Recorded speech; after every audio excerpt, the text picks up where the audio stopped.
श्रोतागण, भाई और बहनों, मातृशक्ति को नमन।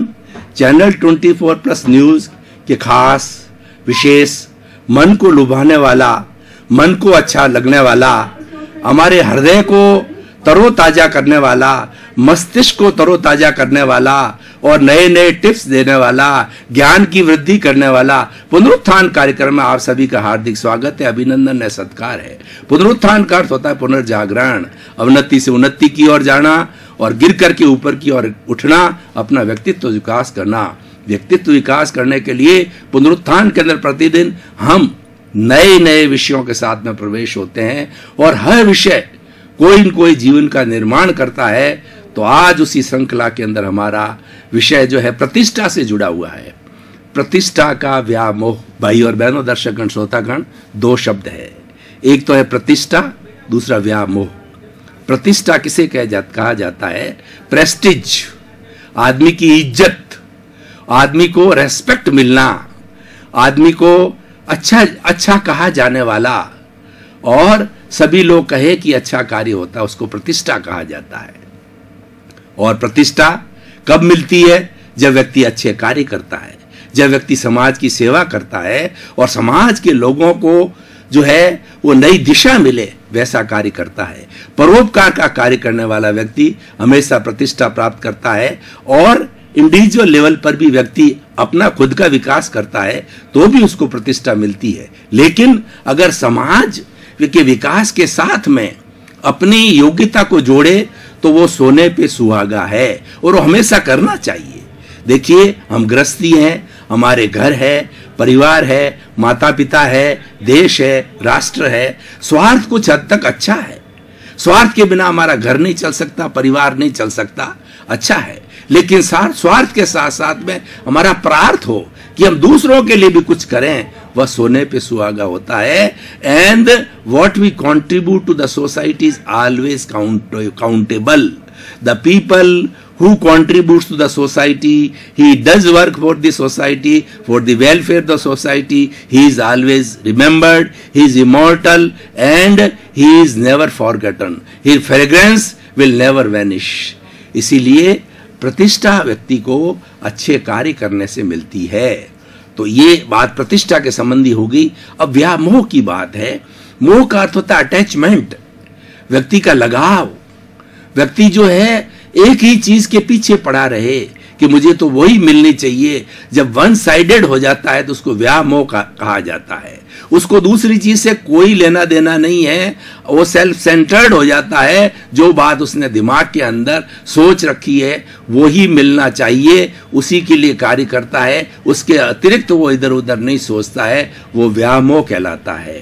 तो आज का हमारा जो विषय है कि प्रतिष्ठा क्या व्यामोह, इसका अर्थ ये हुआ कि व्यक्ति जो है केवल अपने को प्रतिष्ठा मिले इसकी चिंता करता है और इसके लिए पीछे पड़ा रहता है और इसके लिए सारी योजना बनाता है। तो प्रतिष्ठा कई बार मिलती है तो प्रसन्न होता है और प्रतिष्ठा नहीं मिलती है तो मायूस हो जाता है, डिप्रेस हो जाता है। क्योंकि प्रतिष्ठा का तो मिलना जो है वो लोगों पर डिपेंड करता है, ये व्यक्ति के स्वयं के हाथ में नहीं है। अगर व्यक्ति दूसरी तरफ ये सोचे कि वो काम करता रहे, अच्छा कार्य करता रहे, भलाई का कार्य करता रहे, तो प्रतिष्ठा ऑटोमेटिकली मिलती है।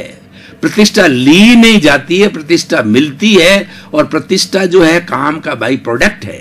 हमारा किस तरीके का वर्क है, हम कौन सा वेलफेयर का कार्य करते हैं, तो वो बाई प्रोडक्ट के रूप के अंदर प्रतिष्ठा अपने आप मिलती है।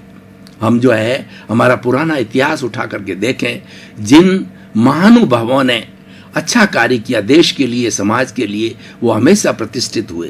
अभी मैं एक पुस्तक लिख रहा हूं कि जो है वो भारत रत्नों का भारत का उदान, जिसमें अभी तक कुल 46 लोगों को भारत रत्न दिया गया है और ये हमारे देश का सर्वोच्च सम्मान है। ये उसी व्यक्ति को दिया जाता है कि वह जीवन पर्यंत देश के लिए, राष्ट्र के लिए, समाज के लिए, लोगों के लिए भलाई का कार्य करता रहे। तो उस पर सरकार जो है उसका मूल्यांकन करके उसको ये प्रतिष्ठा और ये सम्मान देती है।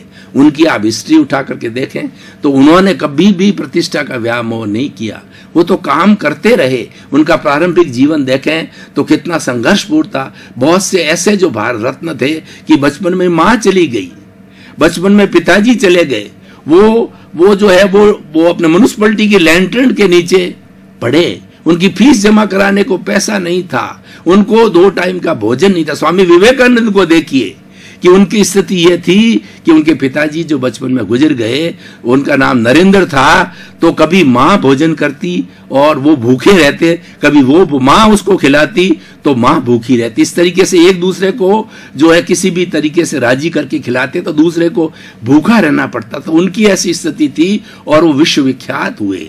वो 36 वर्ष जिए, लेकिन उस 36 सेंचुरी तक हमेशा याद किए जाएंगे, वो मेमोरेबल रहेंगे। उनका नाम कभी भी धूमिल नहीं हो सकता, क्योंकि उन्होंने 36 वर्ष की अवस्था के अंदर देश को, विश्व को, समाज को वह दिया जो कि कभी भी भुलाया नहीं जा सकता है। और वह जो है हमारे राष्ट्र के निर्माण में, युवकों के निर्माण में, जैसे कि उन्होंने कहा, युवकों के लिए उठो जागो तब तक चलते रहो जब तक कि मंजिल प्राप्त नहीं हो। बड़े जोशीले थे, वो जोशीले प्रवचन दिया करते थे और युवकों को बड़ा जो है वो सचेत किया करते थे। और उन्होंने प्रैक्टिकल वेदांत दिया जो कि हमारे जीवन के लिए एक आदर्श है। इस तरीके से और भी लोगों को आप देखिए, महात्मा गांधी को देखिए और रविन्द्रनाथ टैगोर को देखिए, जिनको कि भारत रत्न के बाद के अंदर जो है नोबेल पुरस्कार भी मिला है। और हमारे APJ अब्दुल कलाम को देखिए, अटल बिहारी वाजपेयी को देखिए, ऐसे बहुत से हैं जिन्होंने कि जीवन पर्यंत चिंता की, अपनी जनता की चिंता की, अपने देश की चिंता की, विकास की चिंता की, लोगों के भले के लिए। तो प्रतिष्ठा जो उनके पीछे पीछे आती है, तो मेरे कहने का अर्थ ये भाई और बहनों, दर्शकगण, श्रोतागण, हमें कभी भी प्रतिष्ठा का व्यामोह नहीं करना चाहिए। प्रतिष्ठा तो आपके पीछे पीछे चलती है, आपको प्रतिष्ठा के पीछे नहीं चलना है। अगर हम प्रतिष्ठा का व्यामोह करते हैं, इसका मतलब है कि हम प्रतिष्ठा के लिए ही कार्य करते हैं, तो हमारा क्या है, दृष्टिकोण छोटा हो जाता है, हमारा एरिया बहुत छोटा हो जाता है और हमारा टाइम भी लिमिटेड हो जाता है। और हम अगर मान लो प्रतिष्ठा के व्यामोह के लिए काम नहीं करें और करते रहें, तो हमारा नजरिया बहुत विशाल हो जाता है, हमारी कॉन्शियसनेस यूनिवर्सलाइज हो जाती है। जो व्यक्ति समाज के लिए काम करते हैं, जो वेलफेयर के लिए, पब्लिक वेलफेयर के लिए काम करते हैं, और ऐसे ऐसे भगवान हुए हमारे भगवान बुद्ध और भगवान महावीर। उन्होंने केवल मनुष्य जाति के लिए नहीं, प्राणी मात्र के लिए उन्होंने अहिंसा का सिद्धांत दिया। अहिंसा, अस्तेय, ब्रह्मचर्य, अपरिग्रह, उन्होंने 5 महाव्रत दिए और श्रावकों के लिए 5 अणुव्रत दिए। उससे केवल मनुष्य का विकास नहीं, प्राणी मात्र का विकास था। तभी महावीर स्वामी जब समोसरण के अंदर बैठते थे तो उनके समोसरण के अंदर जो है वो शेर भी आती थी, शेर भी आता था, बिल्ली भी आती थी, चूहा भी आता था, और जो एक दूसरे के विरोधी जो उसको खाने वाले थे वो भी बैठते थे, क्योंकि वो उनकी वाणी अहिंसा की वाणी थी। और उसकी अहिंसा की वाणी में ऐसा जादू था कि किसी के भीतर जो बुरे मनोभाव है वो तुरंत तिरोहित हो जाते थे। तो भाई और बहनों, दर्शकगण, श्रोतागण, आज के इस एपिसोड को जो है मैं प्रेजेंट सिनेरियो के साथ में जोड़ता हूं कि हमारा जो प्रेजेंट सिनेरियो है, हम देखें तो हमें मालूम होगा कि व्यक्ति बहुत स्वार्थी हो गया है, व्यक्ति बहुत सेल्फ सेंटर्ड हो गया है। सेल्फ सेंटर्ड होने के कारण जो है करप्शन बढ़ रहा है, घूसखोरी बढ़ रही है, और व्यक्ति केवल अपना ही कार्य कर रहा है, अपनी जेबें भर रहा है, अपना बैंक बैलेंस बढ़ा रहा है, अपनी अटालिकाएं खड़ी कर रहा है। इससे हुआ क्या कि हमारे यहाँ गरीबी और अमीरी की बहुत बड़ी खाई बढ़ गई। हालांकि सरकार ने इस खाई को पाटने के लिए बहुत से रास्ते निकाले हैं और उस पर हमारे वर्तमान के जो प्रधानमंत्री नरेंद्र भाई मोदी कार्य कर रहे हैं, और उनकी सोच है कि किसी तरह से गरीब और अमीर की खाई जो है वो मिट जानी चाहिए। हालांकि अमीर होना, गरीब होना वो केवल जो है किसी के हाथ में नहीं है, ये तो अपने पुण्य से जुड़ा हुआ है, अपने कर्मों से जुड़ा हुआ, जो कर्म पिछले जन्म के लिए करके आते हैं। लेकिन कुछ व्यवस्था पक्ष ऐसे आते हैं जिससे कि व्यक्ति गरीब और अमीर हो जाता है। खैर, गरीब और अमीर का प्रश्न नहीं है, प्रश्न ये है कि हमारी इस सृष्टि में जिसने जन्म लिया है उसको जो है जीने का पूरा अधिकार है, उसको सुख पाने का अधिकार है। और हमारी भारतीय संविधान ने ये अधिकार दिया है कि रोटी, कपड़ा, मकान, शिक्षा, चिकित्सा हर सदस्य, भारत के सदस्य को जो हमारी मूल आवश्यकता है ये मुहैया होनी चाहिए। सरकार मुहैया कराती है। स्वच्छ जल मिलना चाहिए, स्वच्छ हवा मिलनी चाहिए, रहने के लिए आवास होना चाहिए, खाने के लिए शुद्ध भोजन मिलना चाहिए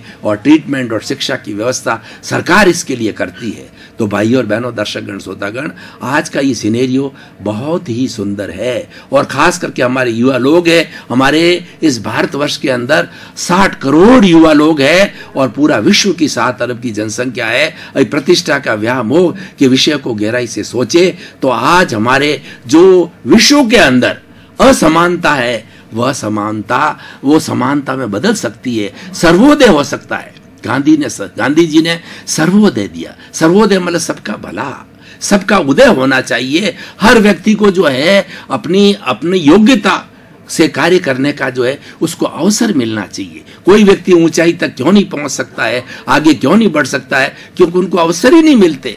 बहुत से ऐसे लोग हैं कि उनको अवसर मिलते ही नहीं है। लेकिन सर्वोदय का अर्थ होता है हर एक को अवसर मिले। ठीक है, वो प्रगति करे या ना करे वो बात दूसरी है। और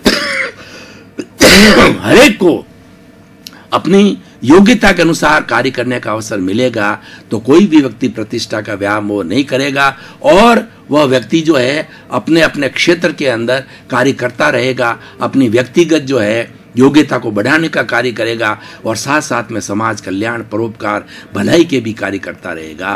तो इस तरीके से आज का जो हमारा विषय है बहुत विशाल विषय है। इस विषय को यूनिवर्सल लेवल पे ले जाना चाहिए। ये एक अंतर्राष्ट्रीय विषय है और ये मानव से जुड़ा हुआ विषय है, क्योंकि ये जो हमारी 84 लाख जीवा योनि पूरी सृष्टि है, इस सृष्टि के अंदर सभी प्राणी निवास करते हैं। लेकिन उन प्राणियों के अंदर सर्वश्रेष्ठ प्राणी मनुष्य है और इस सृष्टि का संतुलन करना, इस सृष्टि का संरक्षण करना, इस सृष्टि को बनाए रखना है, ये सब मनुष्य के हाथ में है। तो मनुष्य एक ऐसा प्राणी है जो कि सबकी प्रतिष्ठा का ध्यान रखे और हर एक को सम्मान दे। छोटे बड़े जीव जंतु, पेड़ पौधे, उनको भी सम्मान दिया जाना चाहिए। पेड़ पौधों की बात करें तो हमारे कितने हितैषी है। इस सृष्टि का एक भी ऐसा प्राणी नहीं है, जीवित प्राणी नहीं है जो कि हमारा हितैषी नहीं है और हमारे लिए कार्य नहीं करता। मैं पेड़ पौधों की बात करूं तो पेड़ पौधे जो है, हम जो कार्बन डाइऑक्साइड छोड़ते हैं वो भोजन के रूप में सिंथेसिस के माध्यम से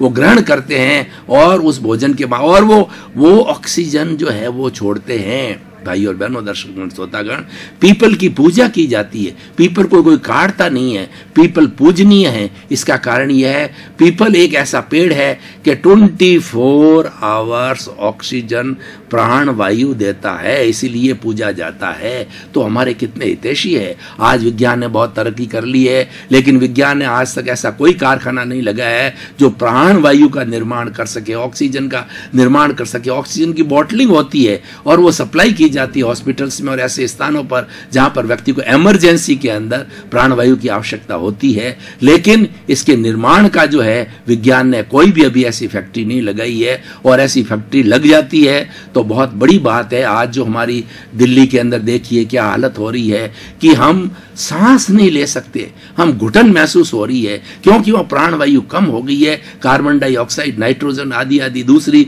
जो गैसें बहुत ज्यादा बढ़ गई है। तो ऐसी स्थिति के अंदर प्राणवायु की बहुत आवश्यकता है और प्राणवायु जो है हमें वायुमंडल से मिलती है। इसीलिए लोग मॉर्निंग वॉक करने के लिए जाते हैं। मॉर्निंग वॉक के समय जो सृष्टि माँ है अमृत बरसाती और प्राणवायु खुले रूप के अंदर देती है, जो कि हमारे शरीर को जो है बहुत बड़ी एनर्जी और शरीर को बहुत बड़ा कहना चाहिए जो है वो संबल देती है। तो भाई और बहनों, दर्शकगण, श्रोतागण, मैं निष्कर्ष की भाषा के अंदर बात करना चाहूंगा कि व्यक्ति को अपने कार्य में कंसंट्रेट करना चाहिए।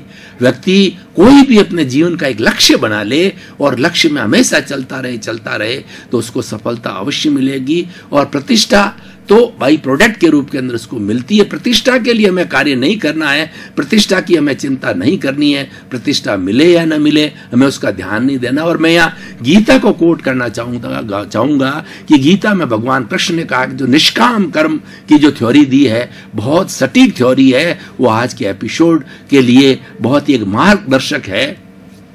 भगवान कृष्ण ने कहा कि तुम अच्छे अच्छे कार्य करते रहो जीवन के अंदर, फल की इच्छा मत करो। देखिए कि कितना बड़ी सुंदर बात कही है। हम कार्य करते रहें और फल की इच्छा नहीं करते हैं तो नतीजा क्या होगा कि हमारी वर्किंग एफिशिएंसी बहुत बढ़ जाएगी और हमें उसके नतीजे की चिंता नहीं है। और जब हम अच्छा कार्य करेंगे तो नतीजे अच्छे ही आएंगे। हो सकता है कि 1-2-5% के अंदर हमें नतीजे अगर बराबर नहीं मिले हमारे मन के मुताबिक, तो हमारे मन के अंदर असंतोष नहीं होगा, फ्रस्ट्रेशन नहीं होगा और किसी तरह का हमें डिप्रेशन नहीं आएगा और हम शांति से जी सकेंगे। इसलिए निष्काम कर्म की थ्योरी की है और निष्काम कर्म की थ्योरी करने वाले व्यक्ति को प्रेस्टीज अवश्य मिलती है, प्रतिष्ठा अवश्य मिलती है। क्यों कि वह रिजल्ट ओरिएंटेड नहीं है, वह रिजल्ट में विश्वास नहीं करता, वो तो काम में विश्वास करता है। इसलिए भाई और बहनों, दर्शकगण, श्रोतागण, हमारी भारतीय संस्कृति में जो सेवा का महत्व दिया गया है, सेवा 3 तरह की कही जाती है, तन की सेवा, मन की सेवा और धन की सेवा। और हमारा समाज के प्रति ऋण है। ये ऋण हम तभी उतार सकते हैं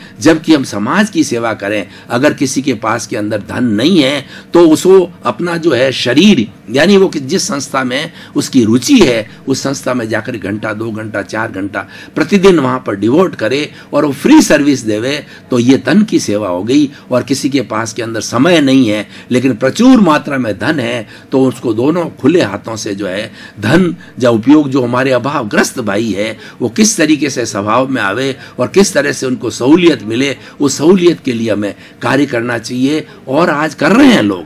हम बड़े बड़े देखिए, टाटा है, बिरला है, बांगड़ है और जितने बड़े बड़े इंडस्ट्रियलिस्ट है, इसमें से बहुत से लोग जो है सेवा माइंडेड है।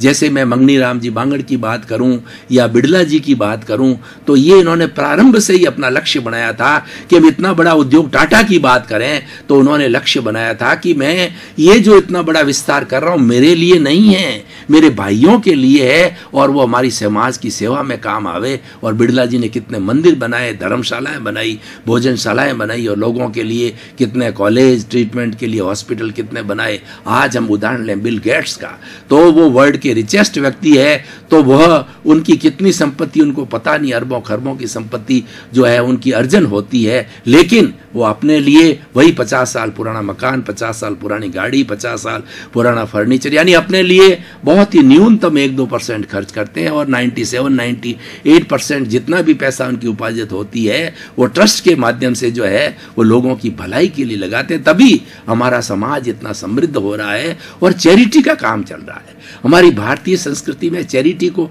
बहुत ऊंचा स्थान दिया गया। चैरिटी करने से जो है वो हमारे पुण्यार्जन से जुड़ा हुआ है। जो व्यक्ति चैरिटी करता है धर्म के क्षेत्र में और भाइयों को जो है जो सहूलियत दिलाने के क्षेत्र के अंदर, उसका पुण्यार्जन होता है और आने वाले जन्म के अंदर उसको जो है अच्छा स्थान मिलता है और उसको समृद्ध घर मिलता है। इस तरीके से वो धार्मिक रूप से जो है पुण्य से जुड़ा हुआ है। तो भाई और बहनों, दर्शकगण, श्रोतागण, कुल मिलाकर के प्रश्न ये है कि हम अपने जीवन के लिए क्या करें।